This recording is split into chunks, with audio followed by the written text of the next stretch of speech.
Hello everyone, today we are going to look the ischemic heart diseases.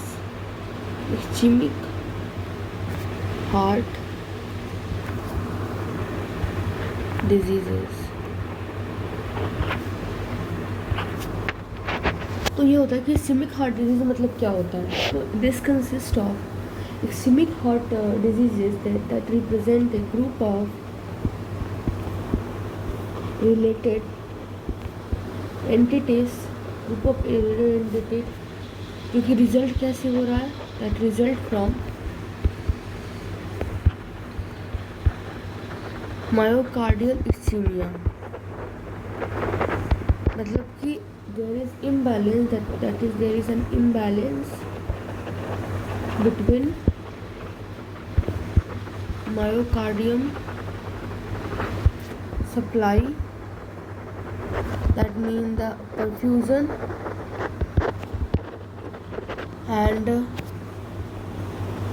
cardiac demand for oxygenated blood. मतलब इसमें heart disease क्या है, तो एक group of diseases है जो कि रिजल्ट कैसे हो रहा है फ्रॉम द मायोकार्डियल इस्कीमिया. ठीक है. और this is the imbalance between जो मायोकार्डियम लोग सप्लाई कर रहे हैं, मतलब जो परफ्यूज़न हो रहा है और जो कार्डियक डिमांड है, ठीक है ना, for oxygenated blood. Okay. After that it is important कि जो इस्कीमिया होता है, that is different between ischemia and hypoxemia. तो इस्कीमिया क्या होता है? Ischemia it means that it not only limits the tissue oxygenation, it not only limit the tissue oxygenation, ठीक है ना, टिश्यू ऑक्सीजनेशन मतलब कि एटीपी सिर्फ इसको लिमिट नहीं कर रहा है, बट ऑल्सो किसको कर रहा है, but also reduces the availability इसके लिए ऑफ न्यूट्रिएंट्स और क्या के लिए कम करता है, रिमूवल ऑफ मेटाबॉलिक वेस्ट. मतलब कि टिश्यू ऑक्सीजनेशन एटीपी को सिर्फ कम नहीं करता है, बट ऑल्सो रिड्यूस करता है न्यूट्रिएंट एबिलिटी को और रिमूवल ऑफ मेटाबॉलिक वेस्ट को. इसीलिए जो कार्डियक इस्कीमिया होता है, द कार्डियक इस्कीमिया, वो क्या होता है, दैट इज लेस टॉलरेटेड. ठीक है. देन हाइपोक्सीमिया में सिर्फ क्या होता है कि जो टिश्यू होता है उसका ऑक्सीजनेशन कम होता है. और जैसे हाइपोक्सीमिया किस में हो जाएगा, जैसे कि सीवियर एनीमिया में हो गया. ठीक है. And there is cyanotic heart diseases हो गए. After that advance lung diseases हो गए. कार्डियक इस्कीमिया जो होता है कम टॉलरेट होता है, क्योंकि उसमें सिर्फ ऑक्सीजन की कमी नहीं होती है, न्यूट्रिएंट की भी कमी हो जाती है, मेटाबॉलिक वेस्ट की भी कमी हो जाती है. उसके बाद ऐसा है कि जो 90% ऑफ केसेस है उसमें जो मायोकार्डियल इस्कीमिया होता है ना, that result from reduced blood flow. कैसे होता है? Reduced blood flow due to obstructive, किसके कारण? Obstructive atherosclerotic lesion. कहाँ पे? In epicardial coronary vessel. अब चूंकि ये क्या होता है, there is obstructive atherosclerotic lesion in epicardium coronary artery. तो इससे क्या होता है कि जो ISD, जो इस्कीमिक हार्ट डिजीज़ है, उसको there is be refer also as, it is also referred to as coronary artery diseases. इसको हम लोग कोरोनरी आर्टरी डिजीजेस भी कहते हैं. ठीक है. और ऐसा मतलब मोस्ट ऑफ केसेस में क्या होता है कि एक लॉन्ग डिकेड होता है, ठीक है ना, जहाँ पे साइलेंट प्रोग्रेशन होता है किसका? कोरोनरी लीजन्स का. ठीक है ना. उसके बाद there is sudden onset.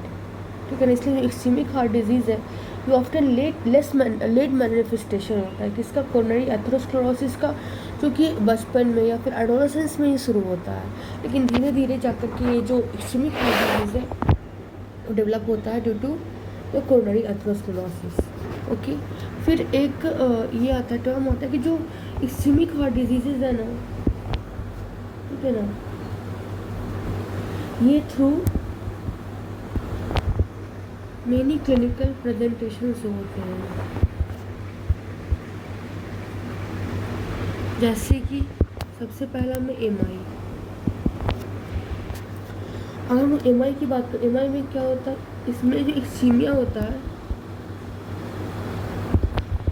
This cause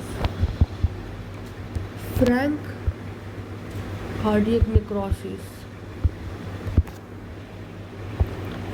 उसके बाद सेकंड में क्या होता है, that is the angina pectoris. अगर एंजाइना पेक्टोरिस की बात करते हैं तो इसमें क्या होता है, इसको बेसिकली एंजाइना पेक्टोरिस को लिटरली हम बोलते हैं चेस्ट पेन।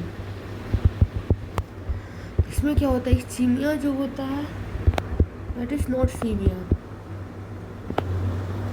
ठीक है, इस्कीमिया सीवियर नहीं होता है इनफ टू कॉज इन्फ्रैक्शन, तो इतना इस्कीमिया नहीं होता है कि इन्फ्रैक्शन करवा दे,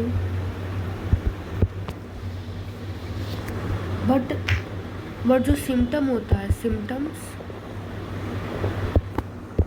प्रोटेंड करता है इन्फ्रैक्शन के रिस्क को, infarction risk. After that third में क्या आता है, that is the chronic ischemic heart disease है। इसका मतलब क्या होता है, ये किसके साथ आता है, with the heart failure, with heart failure. And fourth term आता है that is the sudden cardiac death. तो याद रखेगा, इस्केमिक हार्ट डिजीज में क्या होता है, एक एमआई होता है, एमआई में इस्कीमिया हो जाता है जो कि कार्डियक नेक्रोसिस पूरा का पूरा करवा देता है। फिर आता है एंजाइना पेक्टोरिस, इसको बोलते हैं चेस्ट पेन। इसमें इस्कीमिया इतना ज़्यादा नहीं होता है कि वो इन्फ्रैक्शन करवा सके, बट सिम्टम जो होता है वो इन्फ्रैक्शन के रिस्क को बढ़ा देता है। उसके बाद आता है क्रोनिक इस्केमिक हार्ट डिजीज, इसमें होता है हार्ट फेलियर भी होता है। Then there is sudden cardiac death, ठीक है। उसके बाद यहाँ पे बोलते हैं कि in addition to coronary atherosclerosis, in addition to coronary atherosclerosis, और क्या क्या होता है जो इस्केमिक हार्ट डिजीज़ करता है, तो मायोकार्डियल इन्फ्रैक्शन, ठीक है ना, that can be caused by coronary emboli, coronary में एम्बोलिज्म फॉर्मेशन हुआ जिसके कारण, ठीक है ना। तो एमआई कैसे भी कॉज हो सकता है, कोरोनरी एम्बोलाई के कारण, ठीक है ना। उसके बाद मायोकार्डियल वेसल इन्फ्लेमेशन के कारण, देन वेस्कुलर स्पैस्म के कारण। उसके बाद बोलता है कि मोरिबर जो other modest coronary artery occlusion होता है, ठीक है ना, वो भी मतलब इंक्रीज कार्डियक डिमांड के लिए कॉन्सिक्वेंस हो, जैसे कि एग्जांपल में आप जैसे देखोगे कि मायोकार्डियल हाइपरट्रॉफी या फिर increase heart rate, hypoxaemia, systemic hypotension, ठीक है ना, ये सब भी। तो और कौन कौन से other examples are like cardiac energy demand, जैसे मैं एग्जांपल में कौन कौन से ले सकते हैं, जैसे मायोकार्डियल हाइपरट्रॉफी, इसको हम इंक्रीज हार्ट रेट भी बोलते हैं, ठीक है ना। Then that is hypoxemia, then there is systemic hypotension, जिसको हम एग्जाम्पल शॉक बोलते हैं। और इन कंडीशंस का ये बहुत डेटोरेशियस इफेक्ट है, ठीक है ना। 10 क्या होता है कि जो ट्रैकीकार्डिया होता है, tachycardia, this increases the oxygen demand, ठीक है, जैसे बिकॉज ऑफ मतलब ज़्यादा कॉन्ट्रैक्शन हो रहा है पर यूनिट टाइम में, ठीक है, टाइकार्डिया इंक्रीज कर देता है ऑक्सीजन डिमांड को, क्योंकि there is more contraction per unit time.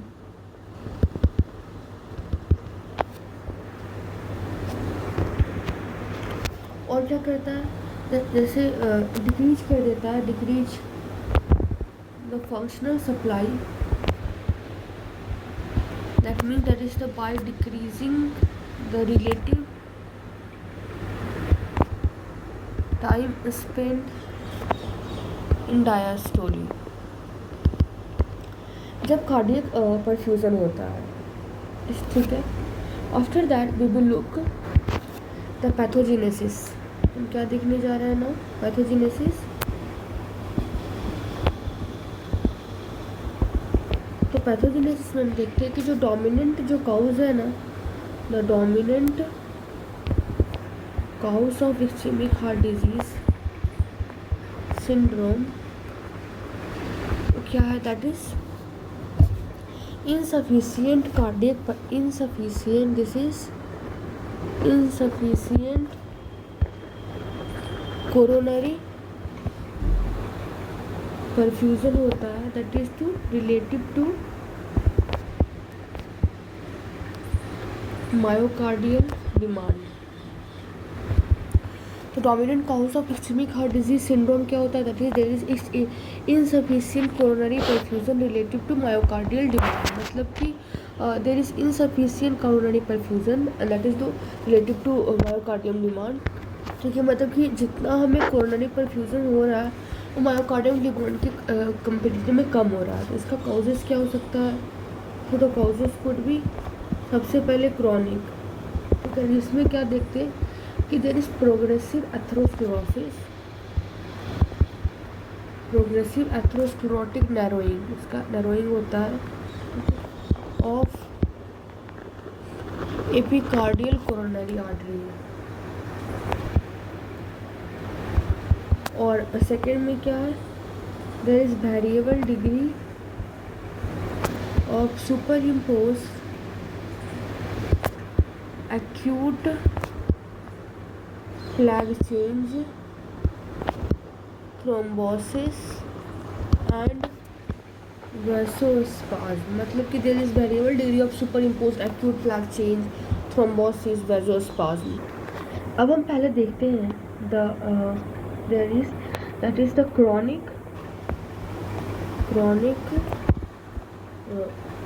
vascular after that occlusion. पहले हम क्या देखने जा रहे हैं, क्रॉनिक वेस्कुलर ऑक्लूजन। तो सबसे पहले तो ये कि जो more than 90% of a patient होते हैं जिसके इस्केमिक हार्ट डिजीज़ के, उनको एथरोस्क्लेरोसिस होता है, और वो भी तो एपिकार्डियल कोरोनरी आर्टरीज में, ठीक है ना। एक फिक्स्ड लीजन होता है जो कि ऑब्स्ट्रक्ट करता है greater than 70% of vascular cross section area, हम लोग उसको बोलते हैं क्रिटिकल स्टेनोसिस। ये पहले भी हमने देखा वीडियो में कि कोई फिक्स लीजन जो कि ऑब्स्ट्रक्ट कर रहा है 70% से ज़्यादा क्रॉस सेक्शन एरिया को, हम लोग उसको बोलते हैं critical stenosis. And that this is typically cited as a threshold, किसके लिए, फॉर सिम्टोमेटिक एक्सीमिया, जो कि एक्सरसाइज से मतलब वो प्रेसिपिटेट मतलब बढ़ जाता है, ठीक है ना, जिसको हम लोग बेसिकली एक्सर्शनल एंजाइना भी बोलते हैं। यहाँ पर हम लोग लिख भी सकते हैं कि what are the exertional angina. तो इसमें ये आता है कि एक जो फिक्स्ड लीजन होता है, there is a fixed lesion, तो क्या करता है, that cause the obstruction, that is the greater than 70% of vascular cross section area, and this is called as critical stenosis. And this is the threshold for symptomatic ischemia, and that is PPT precipitated by exercise।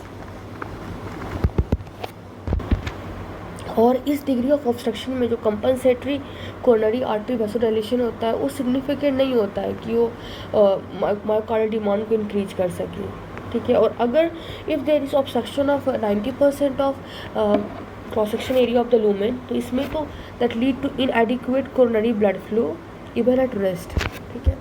तो एक और फिर term आता है that is the कि if there is obstruction of 90% of cross section area, ठीक है, of lumen, this lead to coronary blood flow inadequate, कहाँ पे, इवन एट रेस्ट, ठीक है। तो लेकिन ये है कि मतलब कि इसमें रेस्ट में भी मतलब कि there will be inadequate flow, ठीक है। फिर एक टर्म आता है कि there is the slowly developing obstruction, जो धीरे धीरे डेवलप हो रहा है ऑब्स्ट्रक्शन, ठीक है। ये क्या कर देता है, this induce the formation of क्या बना देगा, यस, कोलैटरल सर्कुलेशन, मतलब कि हमारे बॉडी में कोलैटरल सर्कुलेशन होने लगेगा जिससे कि हमारा सप्लाई रहे, ठीक है ना, जो कि क्या कर देगा, जो कि that can mitigate, the term is used mitigate, मतलब मिटिगेट कर देता है, mitigate the effect of even high degree stenosis, even high degree stenosis, ठीक है ना, by allowing the altered channel to perfuse at, जो कि रिस्क पे है, जो मायोकार्डियल रिस्क पे है, ठीक है। उसके बाद ऐसा बोलते हैं कि ऑल्दो जो एक single major coronary epicardial vessel में भी अफेक्टेड होता है, बट टू और ऑल थ्री, ठीक है ना, left anterior descending, that is LAD, left circumferential, LCX, right coronary artery, RCA, सब के सब इन्वॉल्व होते हैं साइमल्टेनियसली, कब, बाय ऑब्स्ट्रक्टिव अथेरोस्क्लेरोसिस, ठीक है। क्लिनिकली देखा गया है कि सिग्निफिकेंट फ्लैग होता है वो कहीं भी लोकेटेड हो सकता है, at any place at the along the course of vessel, ठीक है। हाँ, ऐसा है कि जो डोमिनेंट जो प्रॉब्लम होता है वो कहाँ पे होता है, first several centimetre of left anterior descending and left circumflex, ठीक है ना। तो यहाँ पे हम लिख लेते हैं कि ऑल्दो मतलब क्या होता है कि a single major coronary epicardial vessel जो होते हैं, epicardial vessel, that may be affected, क्या होगा, this may be affected, but अगर हम देखते हैं कि टू या फिर ऑल थ्री, जैसे कौन कौन सा है, अगर ऐसे left anterior descending, that is called LAD LAD, after that left circumflex, after that right coronary artery, ठीक है ना।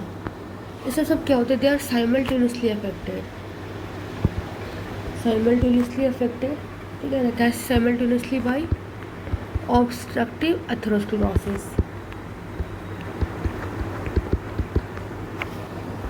ठीक है। और जो क्लिनिकली सिग्निफिकेंट फ्लैग होते हैं, जो सिग्निफिकेंट फ्लैग होते हैं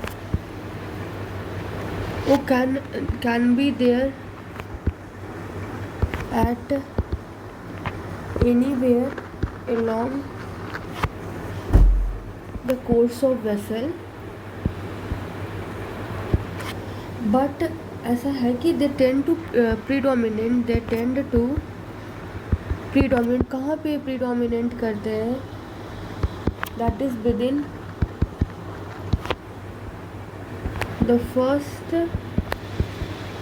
several centimeter of left anterior descending and left circumferential, ठीक है ना। कभी कभी क्या होता है, जो मेजर एपिकार्डियल ब्रांच भी इंक्लूड होता है, जैसे LAD, diagonal branches, LCS, that is obtuse marginal branches, या फिर posterior descending branch of RCA, ठीक है। बट जो एथेरोस्क्लेरोसिस होता है इंट्रा मायोकार्डियल पेनिट्रेटिंग ब्रांच का वो कम होता है, ठीक है ना। ये now we are going to look the acute plaque changes. क्या देखने जा रहे हैं? That is the acute plaque change. तो ये बोलते हैं कि जो रिस्क होता है कि इंडिविजुअल जो होते हैं डेवलप करता है clinically important ischemic heart disease, वो डिपेंड करता है नंबर पे, डिस्ट्रीब्यूशन पे, स्ट्रक्चर पे एंड डिग्री ऑफ ऑब्स्ट्रक्शन, ठीक है। क्या डिग्री ऑफ ऑब्स्ट्रक्शन है किसका? By the atheromatous plaque. However जो वेरिएड क्लिनिकल मैनिफेस्टेशन है इस्केमिक हार्ट डिजीज़ का, वो हम लोग एक्सप्लेन नहीं करते हैं by the anatomical disease burden and fixed stenosis, ठीक है ना। ये पर्टिकुलरली ट्रू होता है for so called acute coronary syndrome, जैसे कि अनस्टेबल एंजाइना हो गया, एक्यूट एमआई हो गया, सडन डेथ हो गया, जो कि that are caused by abruptly by acute plaque changes. So क्या होता है यहाँ पे कि हम लोग बेसिकली बोलते हैं कि एक्यूट कोरोनरी सिंड्रोम, उसमें क्या होता है बेसिकली नेमली जब unstable angina acute MI sudden card death, वो एपरेटली कॉज होता है कैसे? बाय एक्यूट प्लैग चेंजेस, ठीक है ना। और ये जो एक्यूट कोरोनरी सिंड्रोम होता है टिपिकली इनिशिएटेड कैसे होता है? By unpredictable and by the sudden conversation of stable atherosclerotic plaque to the unstable, और पोटेंशियली क्या होता है? लाइफ थ्रेटनिंग एथेरोथ्रोमेटिक लीजन हो जाता है। कैसे?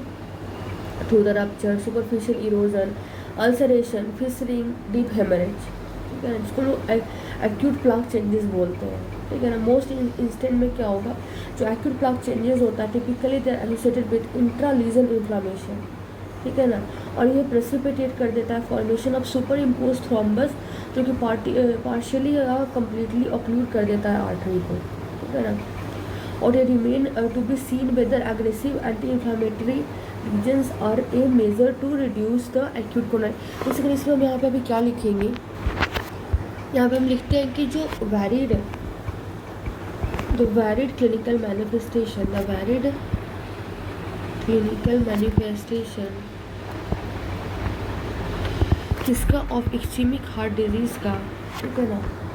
This cannot be explain, this cannot be explained by anatomical disease burden या फिर फिक्स स्टेनोसिस, ठीक है ना। ये ट्रू होता है particularly this is true for किसके लिए? एक्यूट कोरोनरी सिंड्रोम के लिए, ठीक है ना, ठीक है। नेमली क्या होता है कि when unstable angina after that acute MI and sudden death, ये क्या होता है? ये they are caused abruptly by acute plague changes। ये जो एक्यूट कोरोनरी सिंड्रोम है टिपिकली इनिशिएट कैसे होता है? By an unpredictable and sudden conversion of stable atherosclerotic plaque to the unstable, ठीक है ना। तो यहाँ पे जैसे हमने लिखा ना कि एक्यूट कोरोनरी सिंड्रोम होता है, तो ये जो और हमने फिर बोला कि ये अनस्टेबल भी होता है अंजाइना एक्यूट एमआई सडन, और that is caused apparently by acute plaque changes जो हमने बोला। तो इसमें हम देखते हैं कि जो acute coronary syndrome they are initiated by unpredictable and sudden conversion, and there is क्या होता है? सडन कन्वर्जन होता है किसका? ऑफ स्टेबल एथेरोस्क्लेरोटिक प्लैग को किसमें? टू अनस्टेबल एंड पोटेंशियली क्या होता है? लाइफ थ्रेटनिंग होता है, लाइफ थ्रेटनिंग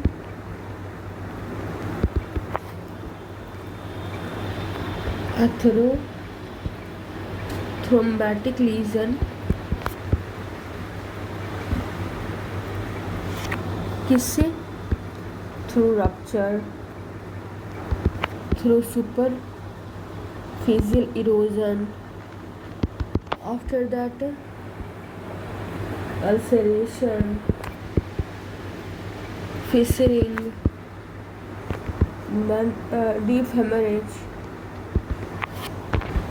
ठीक है, तो हमने देखा कि particular life threatening atherosclerotic lesion होता है through rupture, superficial erosion, ulceration, fissuring, deep haemorrhage. ठीक है, जिसको हम लोग बोलते हैं, इसे सबको हम लोग कलेक्टिवली क्या बोलते हैं? Collectively this is called as acute plaque changes. Okay, after that acute plaque changes most instance में क्या होता है? Typically they are associated with intralesion inflammation. ठीक है ना, जो कि प्रेसिपिटेट कर देता है formation of super impose thrombus, जो कि पार्शली या कम्प्लीटली ऑक्लूड कर देगा आर्टरी को। ठीक है, इसीलिए अगर कोई अग्रेसिव एंटी इन्फ्लामेटरी रिजीम देते हैं तो that reduce the acute coronary events. This was the one thing. Now we are going to look the consequence of myocardial ischemia।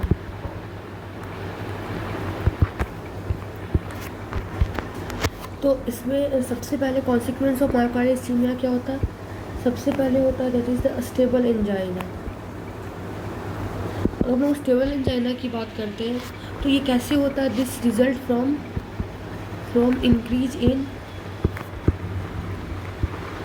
Myocardial oxygen demand. ठीक है ना, जो कि क्या कर देता है? That outstrip the ability of coronary arteries with fixed stenosis to increase oxygen delivery, and this is not associated with plaque disruption. तो क्या बोल रहा है कि जो स्टेबल एंजाइना होता है कैसे रिजल्ट करता है? This result from increase in myocardial oxygen demand. ठीक है ना, जो मायोकार्डियम का ऑक्सीजन का डिमांड बढ़ जाता है तब इंक्रीज करता है, जो कि आउटस्ट्रिप करता है क्या? Ability of coronary artery. ठीक है ना, और ability of with fixed stenosis, there is fixed stenosis, जो कि इंक्रीज कर देता है ऑक्सीजन डिलीवरी को। और ये यूजली नॉट एसोसिएटेड होता है किससे? प्लाग डिस्ट्रप्शन से। आफ्टर दैट हम लोग सेकेंड में लिखेंगे that is the unstable angina. Unstable angina कैसे होता है? This is caused bye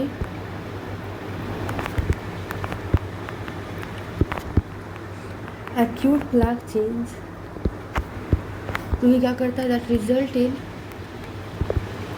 thrombosis. ठीक है, या फिर उससे क्या हो जाता है? एक्यूट प्लाग चेंजेस मतलब तो आप समझ ही रहे हो। तो ठीक है ना, कि देयर इज रप्चर, मतलब जो लाइफ थ्रेटनिंग एथेरोस्क्लेरोटिक लीजन है उसका रप्चर हुआ था, सुपरफिशियल इरोजन हो जाता है। ठीक है, उसके बाद फिर अल्सरेशन हुआ था, then there is fissuring, then there is deep haemorrhage. तो दिस रिजल्ट इन थ्रोम्बोसिस। ठीक है ना, एक्यूट प्लाग चेंजेस के कारण थ्रोम्बोसिस हो जाता है। या फिर क्या हुआ था? There is vasoconstriction. तो ये क्या करता है? दिस लीड टू इनकम्प्लीट या फिर transient reduction in coronary blood flow, जिससे कि ट्रांजिएंट रिडक्शन हुआ था कोरोनरी ब्लड फ्लो में। ठीक है, और मोस्टली जो ये माइक्रो इंफ्राक्ट होता है, माइक्रो इंफ्राक्ट ये कहाँ होता है? This occur distal to disrupted plaque due to thromboemboli. उसके बाद थर्ड में क्या आता है? Third there is the MI. ठीक है, एमआई कैसे होता है? This is result of acute plaque changes. ठीक है ना, जो कि मतलब एक्यूट प्लैक चेंजेस के कारण एमआई होता है, जिससे क्या होता है दैट जो कि इंड्यूस करता है, that induce abrupt thrombotic occlusion करवा देता है, that result in myocardial necrosis. After that fourth में हम क्या देख रहे हैं, that is the sudden cardiac death.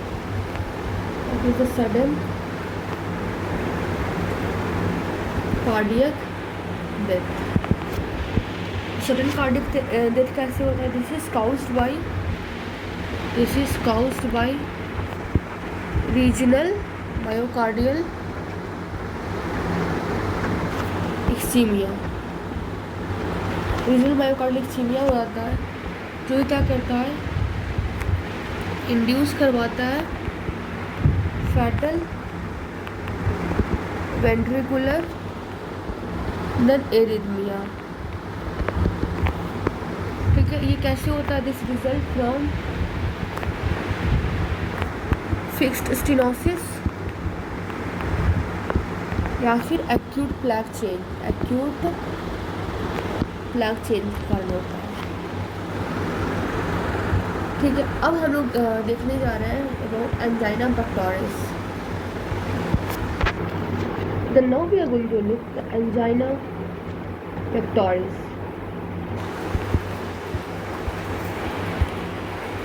So basically angina pectoris, this is characterized by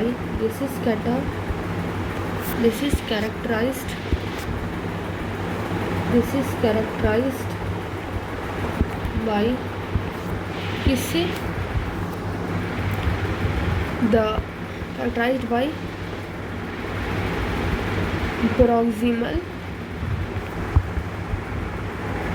and that is the usually recurrent attack of substernal या फिर precordial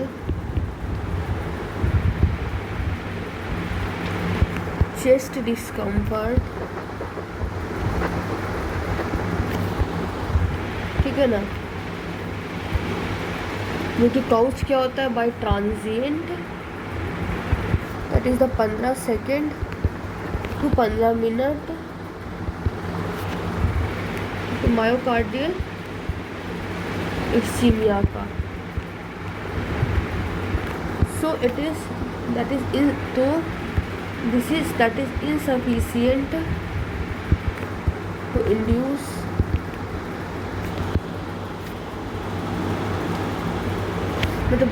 this myocardial ischemia is insufficient to induce what? Myocyte necrosis। After that ये जो anginal plane होता है, right, जो anginal pain होता है, क्योंकि ये क्या होता है? दिस इज द कॉन्सिक्वेंस इसका of ischaemia induced release of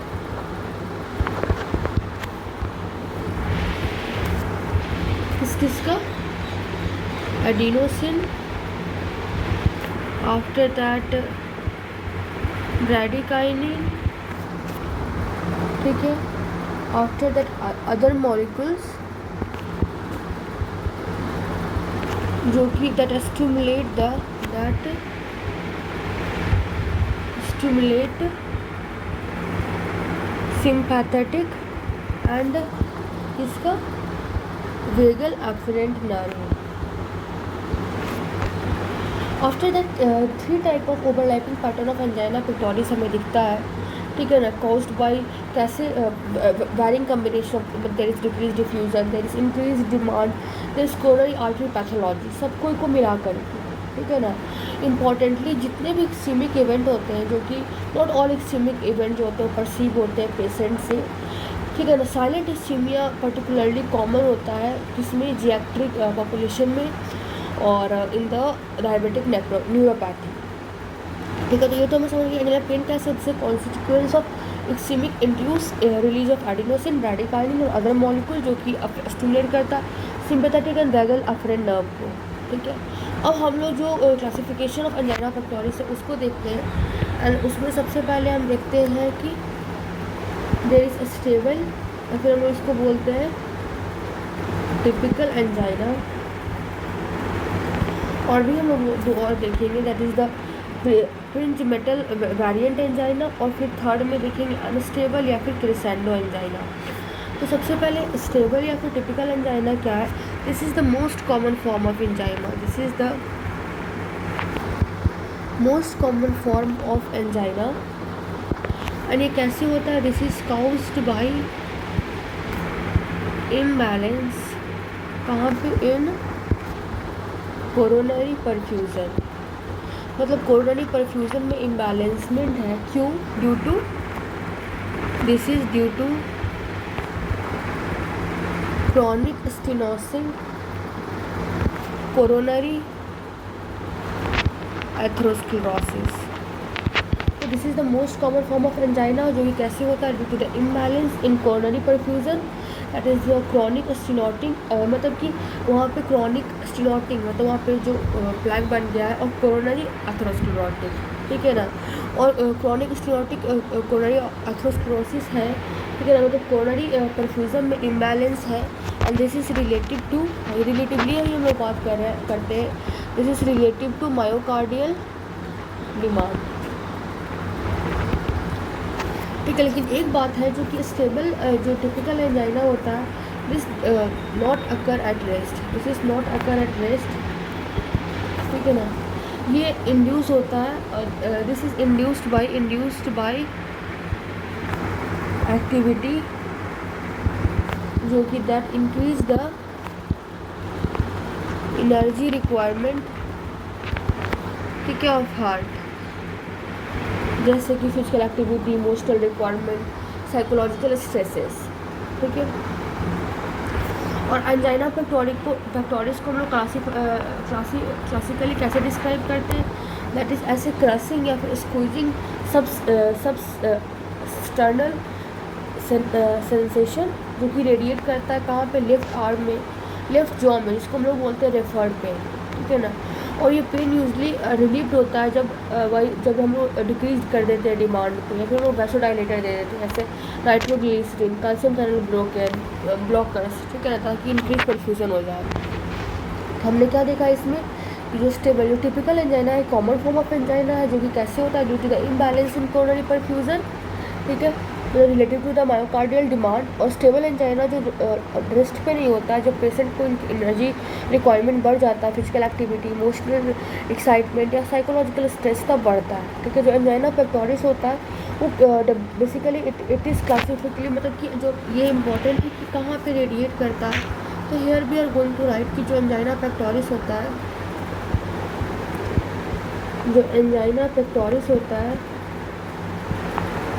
ठीक है, ये क्या डिस्क्राइब कैसे होता है? This is described as crushing या फिर स्क्वीजिंग सब एक्सटर्नल सेंसेशन, ये क्या करता है? दैट रेडिएट, जो कहाँ पे रेडिएट कर जाता है? Radiate down the left arm में जाता है, या फिर लेफ्ट जॉ में, जिसको हम लोग क्या बोलते हैं? That is called as referred pain, ठीक है। और ये जो पेन होता है कैसे रिलीव्ड होता है? दिस पेन इज रिलीव्ड कैसे? बाय एडमिनिस्ट्रेटिंग वैसोडाइलेटर, जैसे कि एग्जाम्पल में हो गया नाइट्रोग्लिसरीन, ठीक है, कैल्शियम चैनल ब्लॉकर्स, ये हो गया। ये तो पहले है stable angina. Now after this we are going to look second one, जिसको हम लोग क्या बोलते हैं? That is called as Prinzmetal variant angina.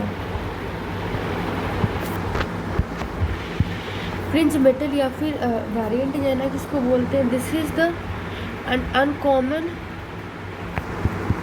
Form of episodic myocardial ischemia. ये कैसे होता है? This is caused by coronary artery spasm. और जो फ्रिंज मेटल वेरिएंट एंजाइना है, इनमें क्या होगा? This will have the significant coronary atherosclerosis, ठीक है ना। और जो एंजाइनल अटैक होगा ना, वो अनरिलेटेड होगा किसके? तो फिजिकल एक्टिविटी, उसके बाद हार्ट रेट के लिए, बीपी के लिए, ठीक है ना। रेस्ट पे भी हो सकता है। और जो फ्रिंज मेटल जो एंजाइना है, ये क्या करता है? This respond